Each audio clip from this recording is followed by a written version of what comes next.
On a drizzly day in New York, I sat across from Mick Jagger, the iconic frontman of the Rolling Stones, in a Manhattan hotel conference room.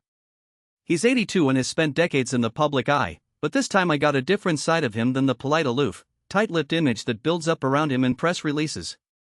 He was warm, candid, and surprisingly playful. Over coffee, he wrapped his hands in his jacket like he did back in the 1970s, and we started by cutting to a very personal question I'd had for years: where did the opening line of Sway come from? He laughed, pulling the line out of his mind like a phrase from a pocketbook. I made it up in the studio, he said. I was waiting for Keith, he was late, and I just went, oh, let me try this. I wasn't thinking about anything real, just a line that felt good. That's how a lot of our songs start, by taste. It shows the mystique of his process. At the moment of creation, the first thing that floats into your head can become the hook to an entire song. I asked him about the new album, the 25th studio record, Foreign Tongues, dropped on July 10th. He spoke candidly about how he feels younger when he's on stage, even while the years have turned his life into a library of experience. When you're 20-something and the world is in front of you, you're excited, more risk-taker. When you're in your 80s, you see the gone-through lines and the stories, and you get to play a different character. Mick explained that songwriting now is more about imagination than personal confession.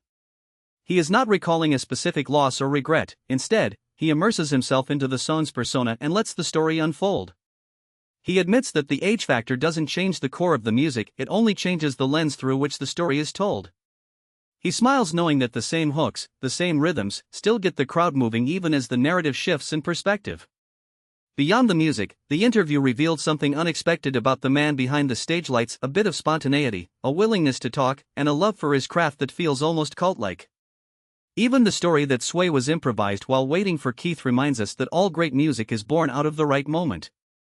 So as the evening runs to a close, I'm left with the hit pause feeling that the Rolling Stones' legacy is still alive.